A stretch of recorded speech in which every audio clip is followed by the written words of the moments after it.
everybody. Big show tonight. You know my first guest, of course, is the star of the movie Clueless. She's now making her Broadway debut in The Graduate, which is playing at the Plymouth Theater right here in New York City. Please welcome Alicia Silverstone.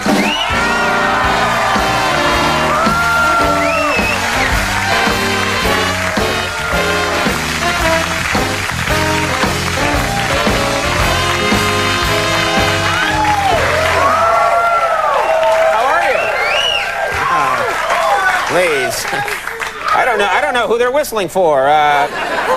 Thanks for being here. Thank you. You know, this is exciting because you've accomplished a lot at a young age, but then there's something different about Broadway, like your Broadway debut. That's a huge deal.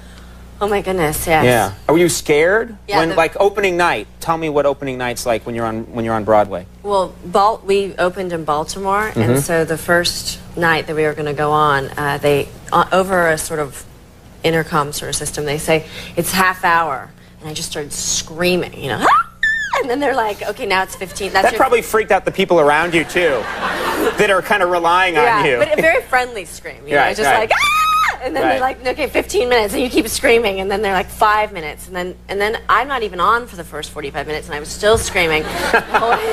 It'd be funny if they could hear you backstage during the show. Alicia Silverstone screaming. Yeah, and then I thought I was cool coming to New York. I thought for sure, well, I mean, now I've been to Boston and Toronto, and I've got this thing handled, and I really felt confident and fine. And then right before I went on, someone goes, "It's your Broadway debut," and I was like, "Fire that! Yeah, fire that person." Pressure's really high, huh? I wouldn't want to be you. You know what's weird is that I was thinking about it, like, one other job do people say, 45 minutes to go? Yeah, right. I mean, why? I mean, I know that they do that on the theater, but you'd think they should stop. Because you can get a watch and figure out yourself, like... Yeah, I had hair on my thing. What was that? You had hair? Where? Hair, like, across my lip. Oh, we can fix that in editing. Yeah. When you see the show, we'll put a mustache on you. That bastard. Yeah, they don't need to do that extra, but I guess, you know, in case you're not paying attention. Now, I know a lot of people have been talking about this show, and people who, you know, didn't know what to expect were really surprised that Kathleen Turner is not wearing clothes in part of the show. You also wear just... I'm nude. You're nude. Not really. Wait, not all the way. You're wearing... I've got underpants on, but as far as I'm concerned, that's naked. Right. I've got this sort of bra... camisole thing on and underwear, but to me that's completely naked. To me, without a tie is nude, you know? Exactly. I'm like, you know, and then I put a tie on. They when I went to have my first fitting for the show, Rob Howell, our costume designer, set designer, everything designer, said, you know, are you okay about the lingerie scene? You know, what do you want to wear? How are we going to do this? Or something like that. And I was like, what are you talking about? There's no lingerie scene. What are you talking about? And he said, well, you know, when there's, you know, you take off your dress. And I said, well, yeah, but I was thinking of movies. You always edit that out. You know, I never do that. I always just don't do that. They can move around that. And I was like, but you really have to do that? And he's like, no, you really have to do it. So then I got terrified because I don't want to be in my underwear. And it's also in front of a lot of people. There's like a lot of people every every night, you know? And, but anyway, it all worked out. It's good. And so... It's fine.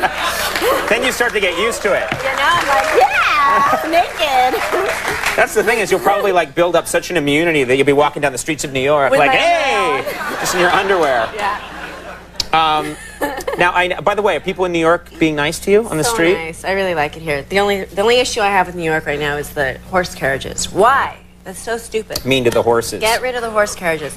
But aside from that, it's such a great city. There's so many amazing people just walking around, and it's so much. You got such a diverse group of people. It's lovely. Right. And there's like every time I walk out, because I live here right now, which is very nice. So every time I walk out my apartment, there's somebody I recognize or some friend, you know, that I've seen. There's a guy who cleans the street on Houston that I see him almost every day, and we just sort of smile, and it's nice. Well, he might be nicer to you than other people, you know. I don't think so. Alicia Silverstone, hi, how are you? No. And then I come down the street 5 minutes later. No. just friendly. You have people like that. I do, too. I'm lucky. Now, I know we have something in common. You're obviously an animal lover, and you have dogs. I have a dog. I know I just had to be away for the weekend. I had to go to Los Angeles this weekend, and I had to be away from my dog. And I literally do things where I, like, call up to see how the dog's doing. Do you do that? Yeah, well, you know, because I've been away for 6 months already, so I've got a lot of dogs at home that I really miss. So sometimes I call and I say, you know, can I talk on the phone and see if they remember me? You know. Oh, you do that thing where you have the friend hold the phone out to the dog? Yeah, they put it, well, I've done it before to other people. Like, just let's see if Pigger, one of my dogs, we call her Pigger, if she can recognize your voice. And so you just put the phone up and you go, you know. You do all your little noises. Oh, Piggy, Piggy. And just talk to her, and then you say, is she looking? And they go, well, the ears are up. You know, they're like... The dog's just freaked out, like, why? What is this thing in my face? You know? That's why the dog's ears are up. No, I mean, people have actually been caught, like, having, like, my brother, when my dog stays at my family's house, my brother Neil will hold the phone up to the dog, and I'll be like, I did. And then I say, is Mom there? Yeah, put the phone up to Mom. Mommy. Forget the voice. Yeah, I forget. All of a sudden you're like, well, how do I talk to him? Because it's very specific right when they're there. It's so natural. But well, people think you're crazy when they catch you doing it. Yeah, they do. But we love our dogs. Sue us, all right? Well, sue her, not me. The Graduate is now playing at the Plymouth Theater here in New York City. That's very exciting. It's so exciting. Hey, thanks so much for making time for us. Thank you so much. Very cool to have you here. Alicia Silverstone, everyone. Hannah Storm coming up in a bit. We'll be right back. That was great.